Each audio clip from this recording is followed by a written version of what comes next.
What's your read on Bitcoin, and are you giving up? Are you walking away? The reason I shake my head at Bitcoin is because every possible thing to everyone listening that you would want for Bitcoin is happening right now. I think what people should think about is we don't have an IPO for Bitcoin, but this last 4 months to me feels like sourcing the pricing of the IPO. So I think at some point, Bitcoin becomes a boring asset to people who are looking for 3 baggers, 4 baggers, 5 baggers. It becomes a diversification. So I think this is just a... What's going on, guys? Today we got a great episode with Jordi Visser. In this conversation, we get into everything you want to hear about. The Fed interest rate cut, the China trade agreement. We then talk about Bitcoin. Why is everyone so upset? What's going on with the token revolution, tokens in AI and tokens in crypto? And then we finish up talking about Tesla and what's going on with self-driving cars and all of the advancements in AI. This conversation's got tons of insights that you haven't heard before, and Jordi is in rare form, dropping it all for you for free on this channel. Now, on this channel, we have 636,000 subscribers, but my goal is to get to 1 million subscribers. Hit the subscribe button so that you can get this conversation every single Saturday morning. Here's my latest conversation with Jordi Visser. All right, Jordi, I think we should start with the Fed cut and China trade announcement. First with the Fed cut, 25 basis points. Doesn't seem like that's a big surprise to anyone, but maybe the commentary around the interest rate cut was actually the more interesting part of this. What was your read on Powell's comments? So I think we haven't had any labor data. Mm-hmm. So when you don't have any data, I kind of agree that it's hard to say for sure if December is going to be a cut. Let's assume that we come back and all of a sudden we've created 400,000 jobs. They're not cutting rates. I don't think that's going to happen, obviously, but I think that's the reason why. So I don't see it as a big thing. I do think I heard a podcast this morning from the Forward Guidance guys, and they made a really good point about retail, which we talk a lot about. So if retail's been dominating the action and they've been the buyers, they're also massive call option buyers. It's becoming apparent, and these guys brought this up, that the market structure has gotten to the point that I think when we have these events, especially when they all happen in the same week, so you had China, you had the Fed, you had the Mag 7 earnings, I think a lot of call options were purchased on the hope that this would all lead to an immediate move higher. Mm-hmm. And when that doesn't happen, they sell out of their call options. The banks need to get out of the delta that they've been using to hedge that. And it ends up as a sell the event thing. So I'm starting to believe that we're going to see more and more of this going forward, that when you have these weeks where there's this known catalyst, it's almost always going to be a sell the news event. So that's the way I would treat. They still have 70% chance of a cut in December, because I believe even more strongly than what we've talked about based on the news that's happened with Amazon and with UPS, that people are underestimating the labor market weakness that is going to be there. Not how bad it's going to be in terms of losses, but just this overhang and the need for companies to reduce people, replace them with digital employees. I've got more and more signs of that this week. So I would treat the Fed as just a sell the news event.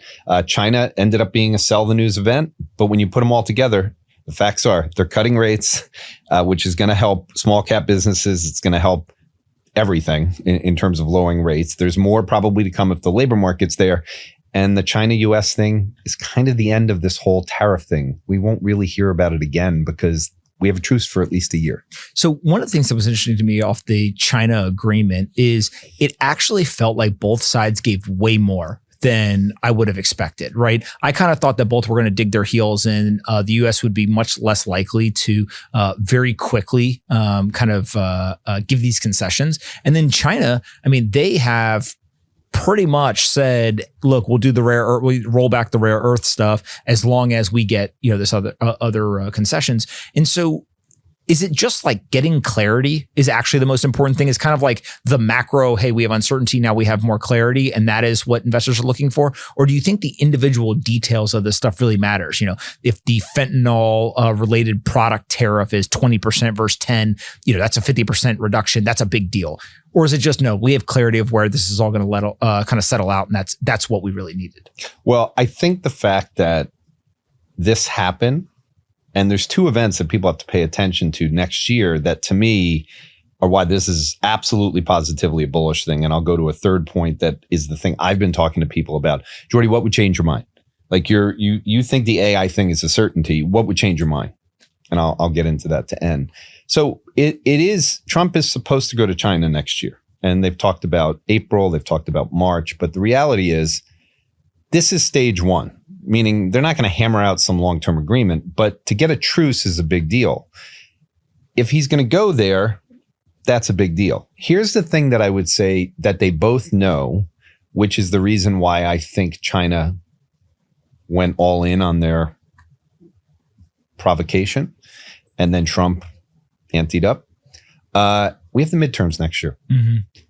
If the goal for him was to shake this thing and get the tariffs done this year so that he could have a ramping into the midterms, I think that's really important. And I think that is something that people have to keep in their mind. I think there's a reality that waiting for 1 year takes us, just before the midterms. By then, we'll already have this stuff out. So I think his goal, and I think the entire administration's goal, is to make sure that the farmers are taken care of. Basically, his base is taken care of. But then also, because of the job market that is on the weaker side and the talk of writing checks to people, housing crisis, this is going to be the focus coming out. So for everyone kind of paying attention at this point, I think you could take that between China and the US, now the focus is going to shift from Trump away from these global issues, is going to shift on the domestic policy side. That's one side. And then on the other side, I think the fact that China's not invading Taiwan. Mm-hmm. And again, that's what people have said. What would change your mind? It's the perfect time. You've restricted rare earth. The military munitions are down. It's the perfect time if you were going to ever invade Taiwan. Doesn't mean they won't do it at some point in the future, according to every, geopolitical expert on the region. But for now, for people that are trading the market, I think taking that off the table and having a truce is a very positive sign, because it means the market can fixate on, hey, rates are moving lower. Inflation's coming lower. Gas at the pump is down to $3 and earnings are growing rapidly and profit margins are still expanding. Mm-hmm. Now, one of the things that I find very interesting about domestic policy in particular is this debate of SNAP and the food stamps and this whole thing. And it's one of these rare issues that I think people have an emotional reaction to immediately, right? Because you're dealing with food and people being able to get access. It's also politicized and seems to be one of the major debating points that people on both sides of the aisle are using as a way to kind of embarrass the other side or use as leverage. But then there's actual real implications from an economic policy standpoint, because we know that spending is out of control and there's so much that Washington, D.C. is doing and they're funding this stuff. When you start digging into these types of topics, and we'll use this one maybe as an example, but more so just like your approach, it feels like to me that there's a lot of different things that are true. The government shutdown is dumb. People are grandstanding. Like all the political soap opera stuff, 100%, you can critique that, both sides of the aisle, be adults, get something done. At the same time, there are people that 100% are in need help. The government, has these kind of safety net programs to try to help them, whether people like them or not. Like there's a group of people who very earnestly are like, I need help. There also seems to be a group of people who are taking advantage of these systems, and a lot of people are questioning whether it's their immigration status or, whether it's fraud and abuse or whatever. Like all of this is true. As an investor, when you're looking at the stuff in the headlines, right? I go on Wall Street Journal or CNBC or Bloomberg, like this is dominating headlines. Yep. Do you just ignore it and say, hey, this actually has no impact on my investment portfolio and on, stock prices? Or do you think that increasingly this stuff is important to pay attention to because we're kind of trading on sentiment now and there's more of like a vibe economy than there is, did this company actually increase by 10 or 12%, quarter over quarter? So let's use the historical thing. These always end the same way. It's just a question of time. It's not a question of if or. So let's leave that. Meaning the government shutdown. Yeah. So that's the reason why all macro people are like, whatever. Like, we're not going to default. We're not going to do anything on this. We just print money if we need to. So let's leave that aside. If I was going to pick two things to look at to say this always ends the same way, going back over time, it's two things. Transfer payments. So everyone who looks at, they hear a number comes out. What is personal income? So personal income right now, year over year, is, let's say, 4.5%. It's somewhere between 4 and 5. Income growth ex transfer payments is only up 1.4%. Transfer payments are compounding at 9% a year. So transfer payments are the thing you're talking about. This is the payments going out to people. And it's growing partly because of demographics, but partly because the government always just keeps adding stuff. Yeah. And once they add it, they never pull it back, or it's very seldom pulled back. So to give you an idea of the numbers, transfer payments are about $5 trillion now. The income that I reference is about 16 trillion. So if something's growing at 1% and change and something's growing at 9%, that's kind of like the Bitcoin versus everything else story. Yeah. The faster it grows, it becomes a bigger portion of the pie for this. 25% of the total pie, right? And so you're getting to the point now where as transfer payments keep compounding, God forbid we have another COVID and it resets it much higher, and then it just grows another 9% from there. So that's one side. That just continues to grow. It never slows down. On the other side, you have the debt, which has always continued to grow. So if those two things continue to go, this is all grandstanding. This is all just a bunch of BS. They have their constituents. And the good thing about, the government, we're saying it's two parties fighting with each other. But the reality is it's all the people in Congress and all the people in the Senate that have their own constituents. It makes it very difficult for anyone to give in on this because someone inside your district needs this to happen. And so whether you're Republican or Democrat, it still comes down to the fact that the constituents are voting. And it's the same way that when I got interested in Bitcoin, I was like, well, when the voters actually start voting for things, even though this will disrupt the centralization of the government, the centralization of corporations, and the centralization of banks, if the voters vote for it, it's going to happen. Today's episode is brought to you by Figure. They're the largest non-bank mortgage lender in the United States with over $15 billion unlocked on their lending platform. They've just lowered rates on their Bitcoin and Ethereum-backed loans to 8.91%, improving their already industry-low fixed-rate 50% LTV loans. They keep building as well, being the only major CBL player to launch decentralized MPC custody to protect against single entry failure, and they just removed interest deferral fees entirely so you can let Bitcoin price appreciation pay for your loan over time. What is MPC decentralized custody? It's a Bitcoin or ETH on-chain wallet with multiple key shards to protect you from single entity custody failure. You can always see your crypto ownership in a segregated wallet and verify your collateral hasn't moved. Whether you're funding a major purchase like a down payment on a home, investing in new opportunities, or even buying more Bitcoin, Figure makes it straightforward and transparent. Visit their app or click my link below to take out a Bitcoin-backed loan with Figure today. Yeah. What I think is really interesting is you see all these data points popping up throughout the economy. And I always try to separate out, like, am I looking at a piece of data that would change my mind about something in my portfolio? Or am I looking at something because I'm intellectually stimulated by better understanding the economic machine? And a lot of times you kind of don't know in the beginning, but there's a bunch of data that just came out that is the de-financialization of New York City. And it's looking at occupations, right? And basically like the percentage of finance jobs in New York is falling. And some of it is because people feel like, hey, I can still work in the finance industry. I can do it from a different geography. There's remote work. There's access through all these platforms, et cetera.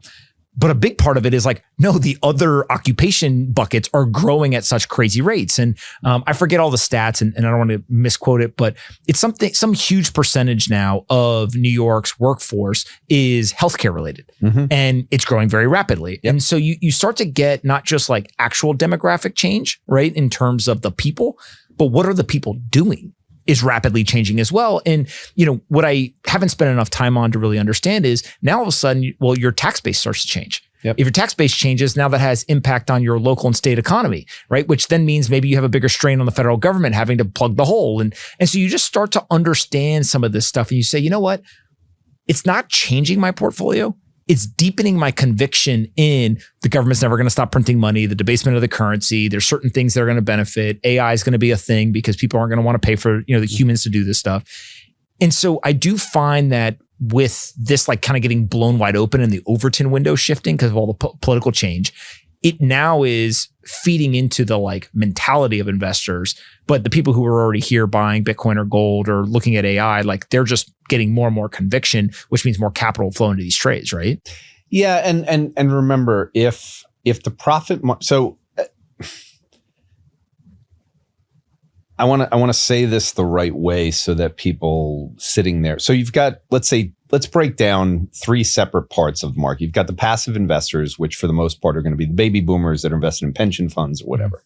You've got the active traders, the people we meet in conferences and people that are grateful that they're actively trading and they kind of get the deal. Like, well, if the government's going to keep printing and the market goes up 80% of the time, then my job is to just play the market until it starts to have one of its corrections 20% of the time.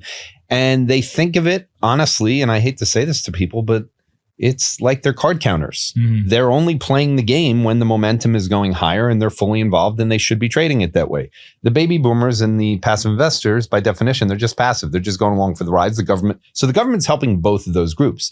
The institutional side is different, and they're getting squeezed on all angles because they have to kind of be market neutral, and they're getting hurt by more of these 20% corrections that are coming. And like I said before, when the internet started from 1991 to the dot-com bubble, we didn't have a 20% correction except for during LTCM. And that went back straight up immediately, and it finished up for the year. So now we're in a world where the market goes higher, but we're having these 20% corrections regularly 3 of the last 6 years, which means it's just a different way to deal with it, very similar to the way Bitcoin was. The reason I was hesitant in terms of answer, I just want to tell people there is a labor force participation rate, which has come down dramatically. And so people understand the wonkiness of what this is.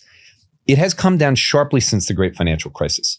I want everyone to think, I say this repeatedly, the labor force participation rate could also be called, when you have low jobless, initial jobless claims, think of it as the need to work rate. Because you may want to work, but if you're a 2-family household and the husband or wife all of a sudden is like, okay, we don't have a nanny anymore because they were sent back, or daycare doesn't have enough people and they've raised the cost too much, I'm going to stay home and take care of the kid. That person leaves the labor force. The labor force participation rate goes down. If you have demographics, it goes down. This has been happening because part of it is that the stock market keeps going higher. The reason the stock market keeps going higher is because of the efficiency and profit margins that are coming from exponential innovation. This is why at the end, when everyone talks about the governments, on the one side, you have the governments, which are they're fighting deflation, which is the technology side. As Jeff Booth has said, they're printing money just to offset the deflationary pressures which come. And because the profit margins are going higher, retail's benefiting in terms of trading, and also the baby boomers are benefiting. And so you get this weird dynamic that it all feeds through the system, and everyone's looking for when this bubble will end, when the reality is, unless we get inflation, I can't come up with another angle. And we're not getting inflation. Yeah, it does feel like the financialization of society in general is this tailwind that, again, I'm always very scared to say like certain data points don't matter. I think they just like, you can lessen your dependence on them. And when you start looking at the labor market, you know, one of or really there's 2 inputs that I think are pretty interesting. Is the person who's sitting at home who is trading or investing their own money, are they participating in the labor force? Well, according to the official metrics, no, but they are allocating capital. If they simply created an LLC and they said, now I have an investment firm, you would then count them in the labor force, right? And so in a weird way, they're doing the same thing. It's just whether they have a legal entity or not. And so again, stupid example, but if you extrapolate that out, there's a lot of things from the financialization where that becomes part of it. The second thing is, I do think this whole like rise of digital workers, and I've actually maybe over the last couple of weeks changed the way I talk about this. It's not just AI, it's AI and automation. Big overlap. But when you see the Amazon saying, hey, over the next 5 years of 600,000 jobs, I think in the software world, we're like, oh, I see the digital worker. Like I see I would have hired somebody, but now I have this AI agent. In the manufacturing, industrial, and kind of physical economy, you see the physical robot. And so what you're doing is you're getting this explosion of that productivity. And if you change your definition of labor from human labor to labor, actually, we have more people and things working in the economy than ever before. That's really bullish. But if you look at this old data point, that is the methodology hasn't changed and we're just care about the humans, you can yell and scream all day long and say, the world's ending, look at the labor thing. And so in a weird way, is the Fed actually in a position where they can't make a good decision because they're just going to look at the human labor number, but they're kind of missing the like productivity boom alongside it? Well, this is the problem with, on the one side, we have financial conditions, which you don't hear about anymore. So financial conditions are getting easier. They're lowering rates. Stock markets at all-time highs, credit spreads at all-time lows. Woo! So they're doing that because of the human labor. So their mandate is to focus on the humans, not to focus on the robots. What will eventually happen? And so I started opening up this Pandora's box, which I got a lot of conversations on the whole abundance theory. But eventually, if the robots are doing more of the work and the companies are making more of the money, the companies are going to be taxed. So Bernie Sanders already said we got to tax the companies as they use robots. How that gets done in the future, the worse the labor situation gets, the more the voters are going to vote people in that are going to be like Mamdani or whatever. As more people are disrupted, everyone can argue about, I'm a capitalist. The problem is capitalism is cannibalizing itself. I can say it again and again and again, but that's what's happening. The faster innovation goes, as Joseph Schumpeter said, you eventually get to the point that socialism becomes the vote for the mass of the people, because if the distribution of wealth gets worse and worse. So I think we're kind of heading in that. The Fed is in this very difficult position where stocks are going up, financial conditions are easing, and they're cutting rates to make the situation worse. Rather than fight that, the reason that we get together and we talk about these things, I don't want to keep saying that labor is going to weaken, but the reality is that's what's happening. That's the data that's going on.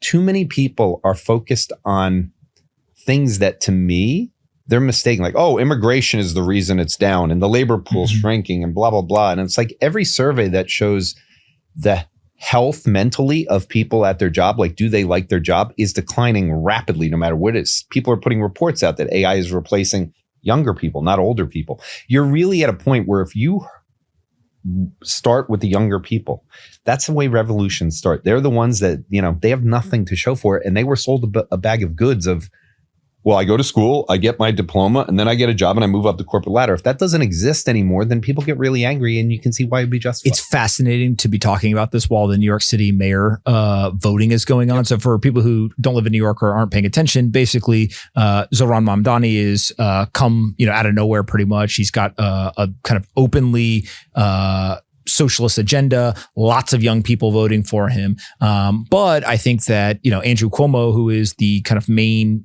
competitor to him, has done a pretty good job of raising his hand and being like, hey, this is crazy stuff. Like, capitalism is important, safety is important, all these things that I think are kind of the opposite of the Mamdani agenda. And what we're seeing in early voting is we are on track for this to be the highest voter turnout since 1993, I believe. And a huge reason is because a ton of older people are rushing to go and vote. And so it's not perfect, but the general thought process is younger people are voting for Mamdani, older people are voting for Cuomo. And again, it goes back to both things are true. Yep. The older people are right that the socialist policies are not going to work. It's going to be detrimental to New York City. This is insane. We should not do this. The younger people are right that the system is hurting them. It's broken. It doesn't work for them. And so they need change.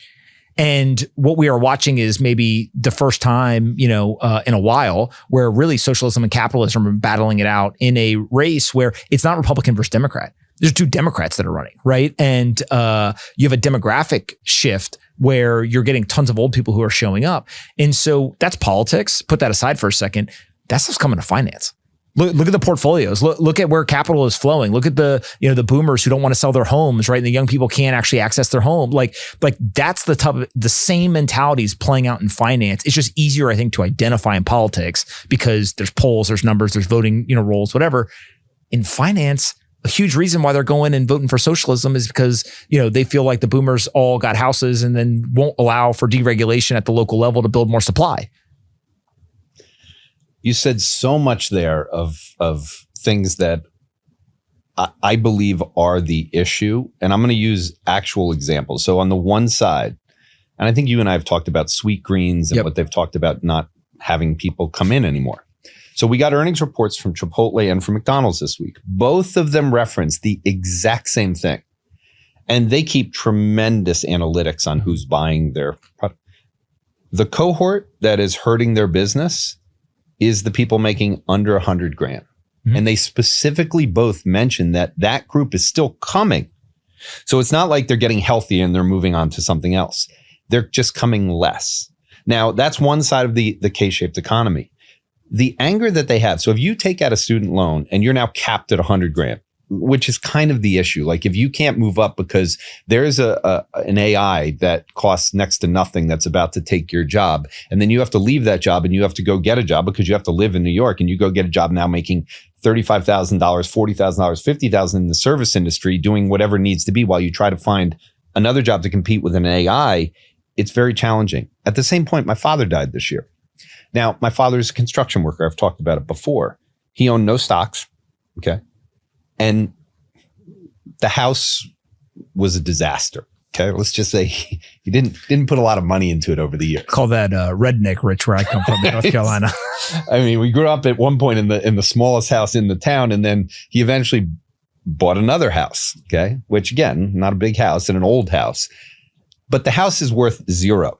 So here's a man who worked his whole life in construction, but because he bought this property all the way in 1983, the value of the house is zero. But when you add the land in, all the money he made in his life came from owning a home for 40 years and the value of the land appreciating with inflation. Not because of anything he did, but because the people around him were in jobs that wanted him gone because they're all in good Wall Street jobs or lawyer jobs. He was the only one still in a construction worker, still working into his 80s, but his house had gone up in value. So that's how, if you're a young person, you can understand that, like, hey, that's never going to happen for me. I can't even afford a house. He was able to buy a house as a construction worker. So we've taken away so many parts that I think this vote, which will come down to young people versus old people and how many old people come out, to do that whole thing and to shift it is really demographics and the transfer of wealth from people that accumulate. Everyone who ended up owning a home, to your point, has wealth that's accumulated because of inflation. I always say boomers had housing. The young people have Satoshi. Yeah. Right. Now, speaking of Bitcoin, people are super frustrated. Today's episode is brought to you by DeFi Development Corp. Global wealth today exceeds $500 trillion, yet crypto still represents less than 1% of that total. DeFi Development Corp, NASDAQ ticker DFDV, offers investors a new way to gain exposure to one of the most disruptive technologies of our time, crypto infrastructure. As crypto and TradFi veterans, the DFDV team is building the first Solana-focused public treasury. They're accumulating SOL to give shareholders direct exposure to what they believe is the definitive crypto infrastructure poised to capture a significant share of the $2.4 trillion in revenue generated from global value transfer each year. DFDV believes Solana is positioned to disrupt the world and aims to provide investors with one of the most levered ways to participate in that upside by tapping into capital markets fundraising, leading the way in on-chain innovation, maximizing yield, and launching similar public vehicles in key international markets. To learn more about why DFDV believes SOL represents a transformative opportunity and why DFDV is the best way to capitalize on it, visit dfdv.com/pomp. That's dfdv.com/pomp. Today's episode is brought to you by EasyBitcoin.app. They offer a simple, rewarding Bitcoin investment experience. With Easy Bitcoin, every recurring buy automatically earns you 1% extra in Bitcoin, and the sats don't stop there. Hold your stack in the app, and you'll collect a 2% annual reward, plus 4.5% APY on any US dollars you park in the USD interest account. You can even opt in to have your interest auto-converted to Bitcoin. It's a simple, set-it-and-forget-it way to grow your Bitcoin. Easy Bitcoin is live right now on iOS and Android. Hit pause, click the link in the description, download the app, and start earning while your Bitcoin stash grows. Your capital is at risk, crypto markets are highly volatile, and this content is informational and not financial advice. I saw Will Clemente had this great tweet where he basically was like, the sentiment in the like crypto group chats is people are like just quitting. They're just going and they're looking at other asset classes. Like everyone is super disappointed. It feels like it's the only group in the world. Bitcoin's the number one performing asset class, and still people are disappointed, right? But they're disappointed. They why is this thing not going up more? Gold had its run. Why is Bitcoin not at $250,000? What's your read on Bitcoin? And are you giving up? Are you walking away? No. So a couple things. Just freeze frame Jordi's reaction right there. Number one, beginning in May and in early July, there were a lot of I want to say rumors flying around, but they weren't just rumors. And this is not speculation. Anyone can go look this up, but there were stories about China cracking down again on Bitcoin miners and on crypto ownership and blah, blah, blah. And it got poo-pooed and everything went on. Since those stories came out, there's been an overhead of supply that have gone through. And I just want to make sure people realize there's two themes as a traditional finance person that has spent a lot of time trying to take the lens that I learned everything through, which was as a trader, as a macro person. So I think the reason I shake my head at Bitcoin is because every possible thing to everyone listening that you would want for Bitcoin is happening right now, meaning the government is supporting things. The financial guardrails are shifting. We've got news after news every single day about the financial guardrails becoming more digital economy. It's things that are necessary for the network effects to kick in. All of that has happened. We still see inflows from retail. We still see the banks now opening it up for people to go through.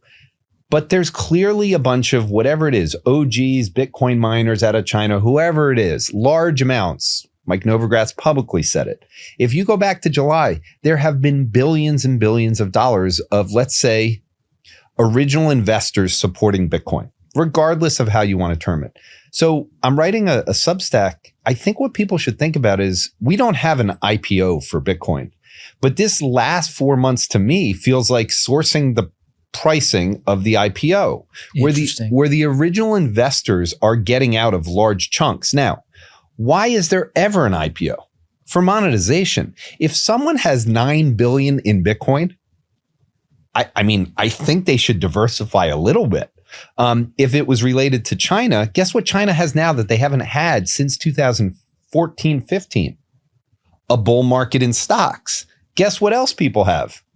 Well, they have the chance to invest in AI. AI is a 10-bagger in many cases. You've been able to do it in the public markets. So I think at some point, Bitcoin becomes a boring asset to people who are looking for 3-baggers, 4-baggers, 5-baggers. It becomes a diversification. So I think this is just a distribution of a few massive holders. And the weaknesses I have heard about Bitcoin as I've gotten into it from institutions, it's too volatile. Not too volatile anymore. We've taken the implied volatility and the actual realized volatility down to 30 and below in some cases. So the vols come down. Okay, what's the next thing? Well, it's too concentrated in ownership. I mean, I've gone through the numbers. When you add Satoshi's wallet, you add the other whales, you're talking about a third of it has been owned by not many people. I think like 10,000 is the number I heard. Regardless of what the right answer is, every month the Bitcoin IBIT outstanding shares goes up. It's up again this month, even though the price is down. So I think everyone that's depressed has actually become entitled. I think they think it's a risk asset. Oh, there's another one. This is just a risk asset. Okay, well, it's not going up with the NASDAQ, so that's good. Lower correlation. Well, it's just digital gold. Well, it's not going up with gold. So guess what? In portfolio theory, for everyone who hasn't bought any yet, I think with your stocks, with your gold, with your bonds, now there's every argument to make. It's lower volatility now, lower correlation with the other traditional asset class, diversification from gold. I think this thing is going to move higher. I was wrong about where I thought we'd be at this point. It's still up for the year. I think once this consolidation is done and we're through the IPO process and the fundamentals take over, next year, once we get through clarity and the beginning of tokenization and the stories of Zelle and everything along those lines, I think we're going to have an acceleration in it. So it does feel like we're now hitting this point of like Bitcoin and crypto are eating Wall Street, right? So I'll give you a couple of data points. Obviously, Bitcoin has become, infiltrated all these portfolios for many of the reasons you just described. We have the financial advisors coming out, Rick Edelman and many of these people, hey, up to 40% allocations. You've got the ETFs, you've got the public companies that are embracing this stuff. You also are seeing, earnings from Coinbase where they're doing $1.9 billion of revenue, $400 plus million of net income. They've got enough assets on their platform where they would be a top 10 bank. They've got double the number of assets on their platform compared to a Robinhood. You go and look at stablecoins. I think the stablecoin rush is similar to like the ICO rush back in 2017, not in terms of the products being similar, but just it's sucking all the air out of the room. Everyone's running towards the stablecoin, trying to build them, work at them, fund them, etc. And then you kind of say, wait a second, now the payments. And you look at these payments and it does feel like the Zelle thing. It does feel like Venmo and PayPal, MasterCard, Visa. They're not going to let this go away. Western Union just came out and the CEO said, stablecoins are not a threat, it's an opportunity, right? Western Union stock's down 50% in 5 years. Nobody believes that they're going to capture the stablecoin thing. Maybe they will. Mm-hmm. But it feels like crypto has now hit a point where they're not knocking on the door anymore. They've kicked that thing wide open and it's game on. And so this is all going to become finance. Kind of crypto industry will be dead in 10 years because people just talk about finance. But is all that fracturing energy and capital away from Bitcoin? Right? Like where Bitcoin was like, I almost think of it like Bitcoin was the main show. Maybe you had people stuck around for like the after show, but Bitcoin was the main show. People showed up, they watched it, and they went home. Now there's like 20 stages and people are looking at all the different stages and Bitcoin has some attention, but not everything. Okay. We're at a very important point where let's leave Bitcoin over here, and I'll get to it at the end. We haven't really talked about this, but I want to make sure everyone realizes that when you go into a coffee shop and you take out your credit card and you pay for your coffee and you leave, the coffee shop makes money, and that's fair. Like they brought you a service, but the credit card company makes money. And if you have your money in JP Morgan, or Bank of America, or any of the big banks, guess what? They're also making money. And the reason they've made money is because of the float on the money that you have, meaning you've got money in there, and unless it's in a money market fund, they're investing the money you have. They're giving you almost no interest, if zero. So everyone makes money constantly on the friction. If you're slightly late on a payment, or if whatever, okay, now there's a massive penalty charge. If you do a wire, massive penalty. As everyone is hearing the stablecoin thing and they're going through this, we are at the beginning of the disruption to the biggest friction there is in all of our life and all companies' lives. The float on an Uber driver, when they get paid from the time that you pay, who has that money until the Uber driver gets paid in 2 weeks, 3 weeks, whatever? Everything will be instantaneous. You take an Uber drive, stable coins are paid, they get their share, the company gets their share. All of a sudden, all the friction, the taxes, the VIG, it's literally just a VIG. So when you mention Coinbase and you mention all this, the financials, the banks and all this, they are racing with stuff like Zelle. They want to keep control of this VIG. Even if it's a smaller VIG, they want the VIG. And so you're going to see this race on all of this stuff. And so what it's doing is it's speeding up the process. This is the network effects taking off. So they don't want to lose to Stripe. Walmart's saying they're going to do it. Shopify is going to do it. Everyone's going to issue a stable coin. Everyone's going to do this. So to your point, there's kind of a bubble feel. It's an ICO feel. It's all going on. But the reality is the government just opened up the regulations and said everyone can participate in this. Okay, well, that's going to speed up the process because everyone's racing for the profits that are available. They're not saying, I'm going to go slow on this anymore. And banks would slow everything. They already lost that fight, and that was the Genius Act. Before that, they were the ones slowing down the process. So I think people have to remember that with something like Zelle or any of these places, the more money that moves into stablecoin, the analogy I've said to people are there are two casinos when you go to Vegas. One is this old 100-year casino, and the other one's this new shiny casino. Everyone who's been using the old casino, they still have nostalgia and memories, and they walk into it and it's a dilapidated piece of garbage. But it's like, oh, I remember when my kid was born and I was playing that slot and everything else. All the money's there. The chips are there.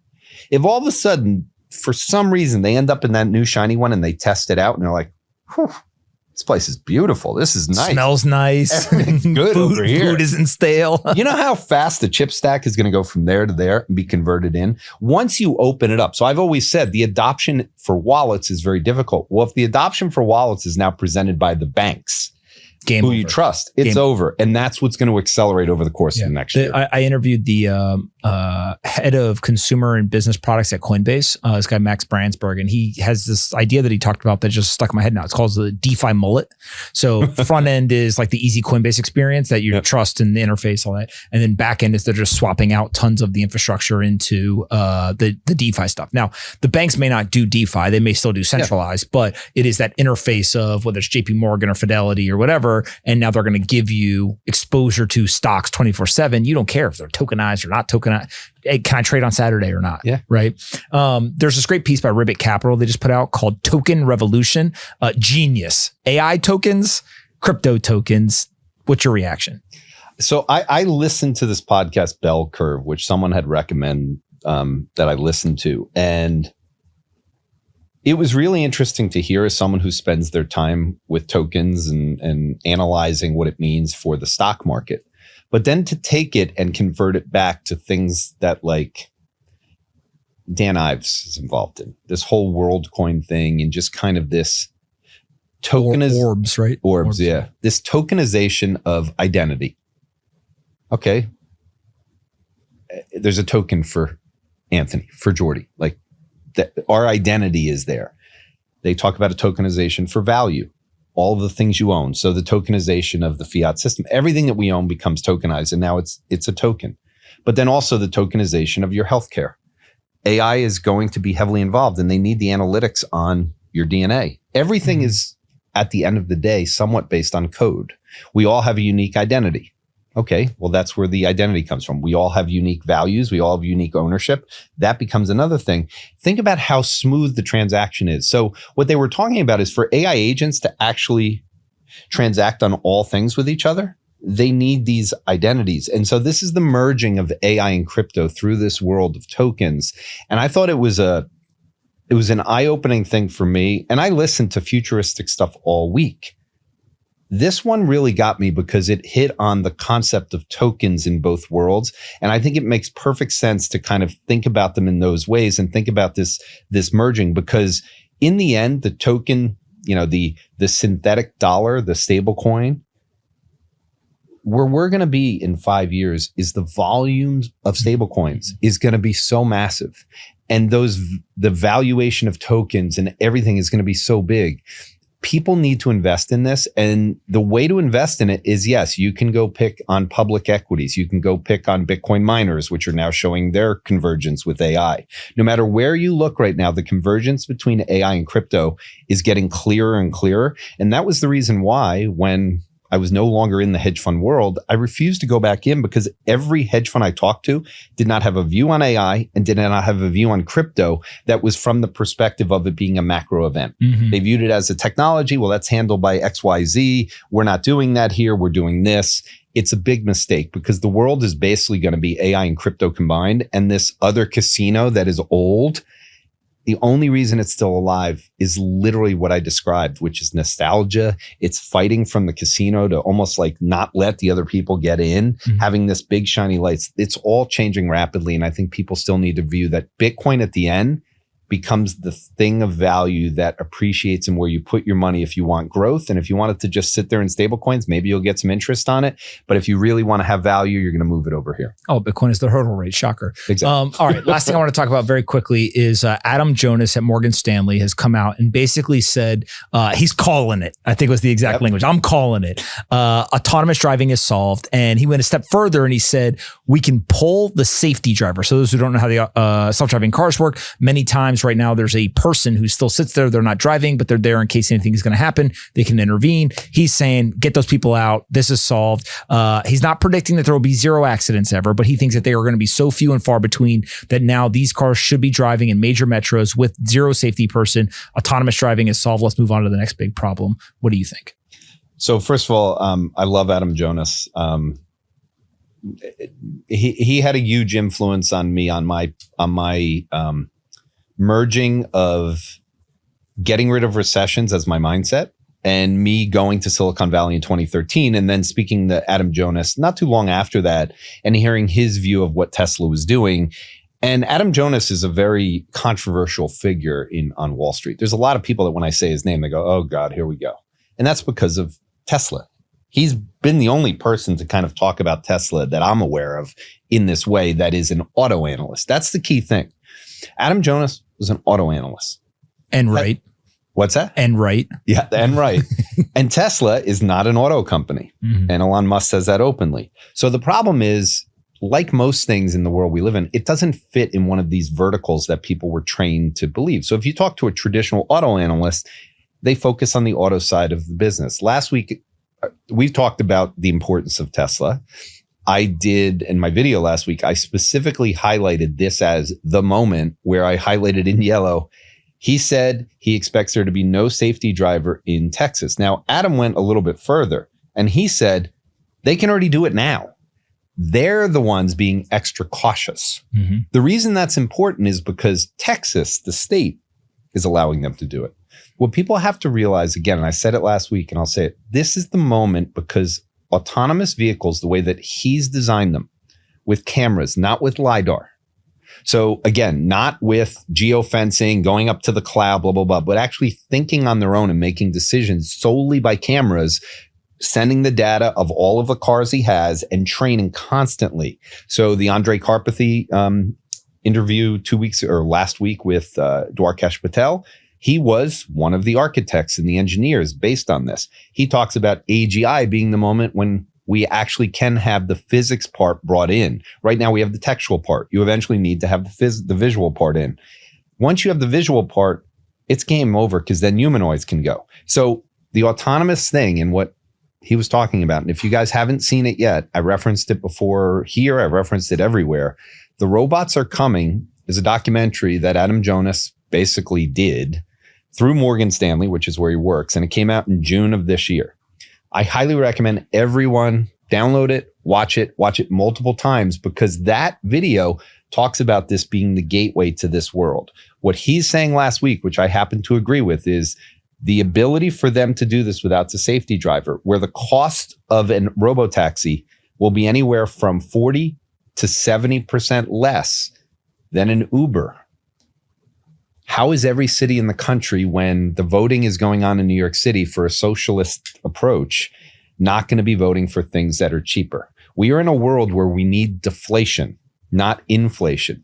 Deflation costs jobs, but the people that are going through the inflationary problem, they want deflationary free things. And this was a big thing. What you're going to see is what's happening in San Francisco. I don't know if you see, they set the Waymos on fire, stuff like that. But also, I don't know if you saw a bunch of people went to the longest dead end in San Francisco and they ordered a ton of Waymos. And so they all showed up and they got stuck. Right. And like, they're going to screw with the cars. Like that's ultimately what's going to happen. It's not going to work. Those people are going to look stupid in the long run, and technology is going to win. I feel for the people who are going to get displaced, but it's technology. It's a trend. That's what's going to happen. All right.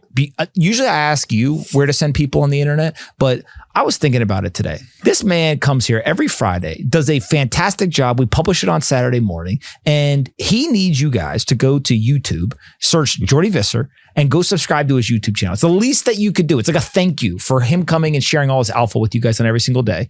And then on top of that, go to Substack or go to Google. You can just type in Jordi Visser Substack and go and subscribe to that as well. So if you think that he's helped you in any way, made you think differently, helped you think better about your portfolio, anything, the thank you that you can give him is to go subscribe on YouTube and go subscribe to his Substack. He'll appreciate it. I'll appreciate it. And maybe actually he'll send me a text, tomorrow and be like, wow, people actually listen to you. So please go do that stuff. And we'll do this again next week. I'm going to bring you a bagel next week. Yeah. All right. Thanks, everyone.